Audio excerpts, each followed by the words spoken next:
Assalamualaikum warahmatullahi wabarakatuh. Perkenalkan, nama saya Evni Lisandra, mahasiswi dari Universitas Unsus Riau, Fakultas Tarbiyah dan Keguruan, jurusan Pendidikan Matematika, NIM 11910523027. Saya membuat video ini untuk memenuhi salah satu tugas dari mata kuliah Desain Pengembangan Kurikulum. Di video ini saya akan menjelaskan cara membuat rincian mingguan efektif, program semester, program tahunan, dan silabus.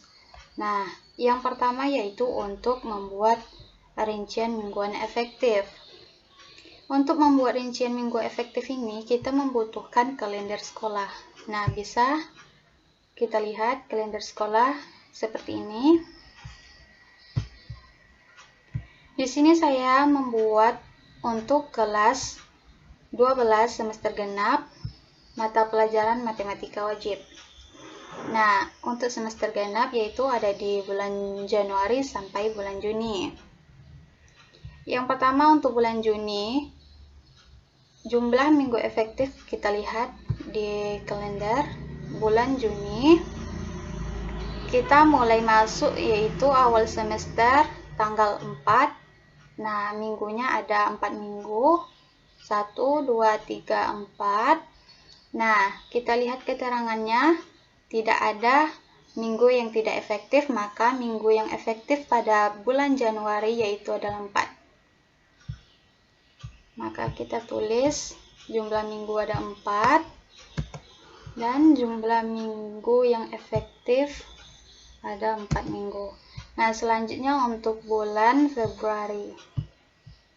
Lihat kembali kalender. Nah, di bulan Februari ini ada 1, 2, 3, 4 minggu. Nah, lihat keterangannya, tidak ada minggu yang tidak efektif, maka minggu yang efektif ada 4 juga.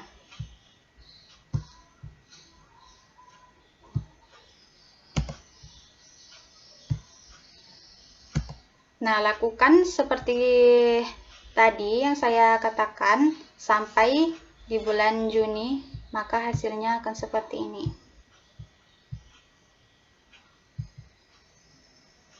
Kita dapatkan jumlah minggu yang efektif yaitu 9 dari 26 minggu. Nah, minggu yang tidak efektif yaitu ada 17 minggu. Nah, keterangan bisa kita lihat yaitu ujian tengah semester, ujian akhir semester, perkiraan UMPM, perkiraan libur awal Ramadan, sampai seterusnya. Lalu,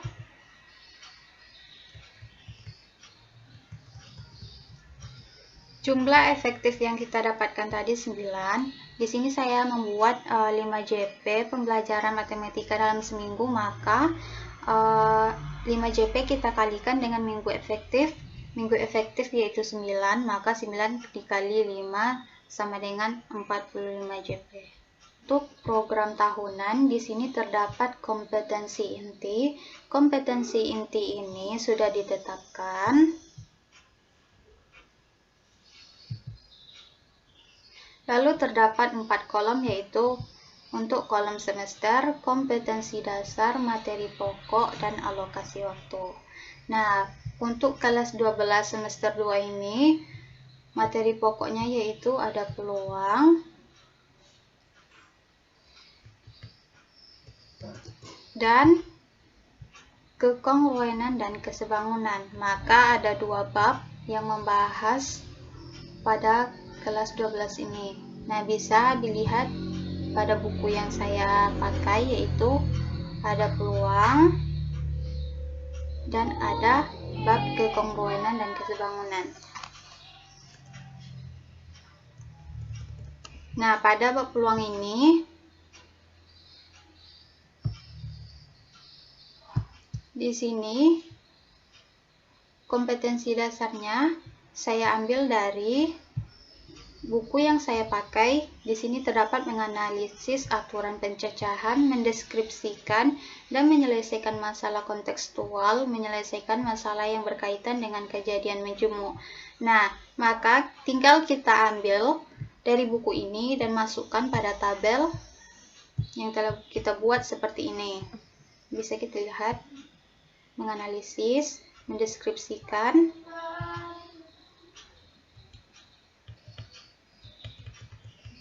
menyelesaikan masalah kontekstual yang berkaitan dengan kaidah pencacahan, menyelesaikan masalah yang berkaitan dengan kejadian majemuk. Nah, pada bab peluang ini terdapat subbab aturan pencacahan, permutasi dan kombinasi, dan subbab kejadian majemuk, peluang saling lepas, peluang saling bebas, dan peluang bersyarat. Nah, bisa kita lihat pada buku yang saya pakai. Di sini terdapat subbab yang saya sebutkan tadi. Ada 2 subbab, berarti pada bab peluang yaitu ada 2 subbab.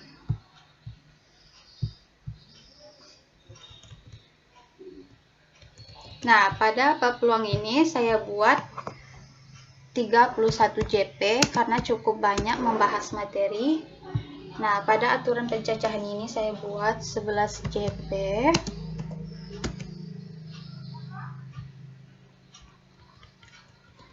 Dan untuk subbab kejadian majemuk saya buat sebanyak 20 JP. Maka 11 ditambah 20 sama 31 JP. Nah, pada aturan pencacahan, permutasi dan kombinasi ini membahas aturan penjumlahan dan aturan perkalian, permutasi dan kombinasi. Nah, pada aturan penjumlahan ini saya buat 3 JP karena halamannya tidak begitu banyak dan pelajarannya tidak begitu sulit. Nah, pada permutasi saya buat 5 JP karena cukup banyak membahas materi dan kegiatan yang harus dibuat. Pada kombinasi saya buat 3 JP karena tidak terlalu banyak membahas materi dan kegiatan yang harus dilakukan. Nah, sampai seterusnya, maka hasilnya akan seperti ini.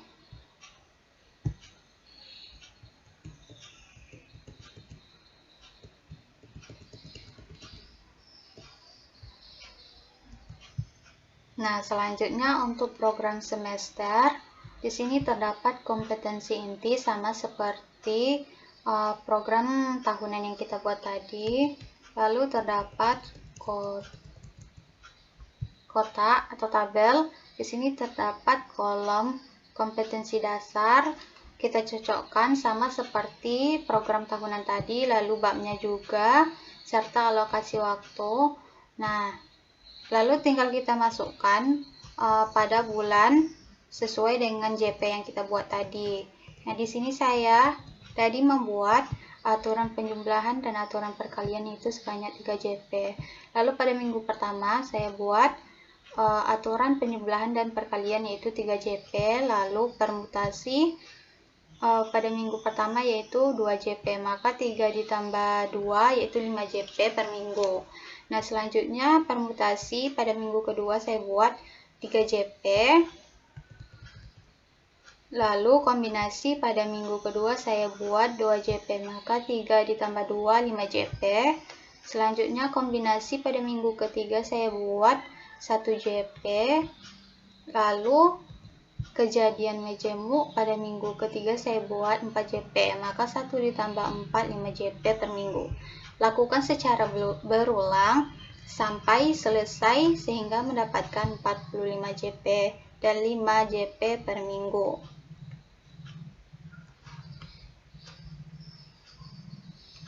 Pada program semester ini tinggal kita cocokkan seperti yang kita buat pada program tahunan tadi.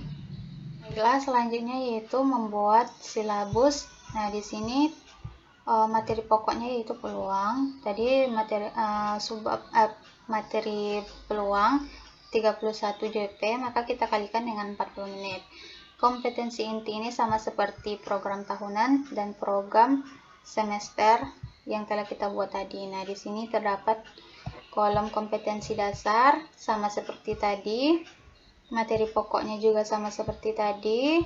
Indikator ini kita ambil dari menganalisis buku yang kita pakai sebelumnya, yaitu di sini terdapat yang pertama yaitu menganalisis aturan penjumlahan melalui masalah kontekstual.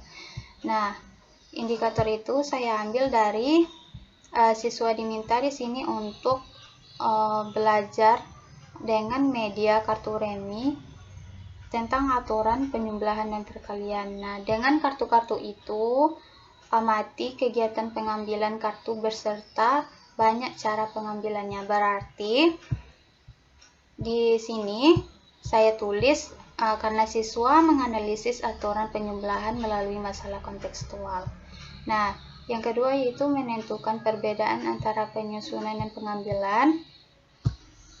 Nah, di sini kita bisa melihat dengan menggunakan media kartu remi, siswa diminta untuk melakukan kegiatan penyusunan atau pengambilan kartu. Nah, jadi maksudnya seperti yang saya tuliskan tadi, maka siswa menentukan perbedaan antara penyusunan dan pengambilan. Nah, dari kedua kegiatan ini, maka siswa sekaligus menyelesaikan masalah kontekstual yang berkaitan dengan aturan penjumlahan dan perkalian. Kolom keempat yaitu kegiatan pembelajaran. Di sini saya menggunakan model pembelajaran kooperatif TVNHT. Yang pertama, siswa mendengarkan penjelasan dari guru, lalu guru membagi beberapa kelompok supaya siswa berdiskusi untuk menyelesaikan tugas. Lalu setelah berdiskusi, perwakilan dari kelompok untuk menyampaikan hasil pekerjaannya. Lalu siswa dari kelompok lain yang nomor yang sama maka memberi tanggapan. Lalu setelah itu salah satu siswa diminta untuk menyimpulkan dari pembelajaran tadi. Nah, untuk penilaian, untuk pengetahuan di sini saya membuat penugasan, tes tertulis dan tes lisan, keterampilan dari tugas, kerja kelompok, dan tugas individu tertulis. Lalu alokasi waktu sama seperti kita membuat kuota, program tahunan sama program semester. Nah, sumber belajar dari buku tadi yaitu buku Kemendikbud Matematika kelas 12 SMA kurikulum 2013. Nah, untuk modul juga ada pembelajaran matematika kelas 12 dan PPT yang saya buat. Nah, terima kasih. Mohon maaf atas segala kekurangan. Wassalamualaikum warahmatullahi wabarakatuh.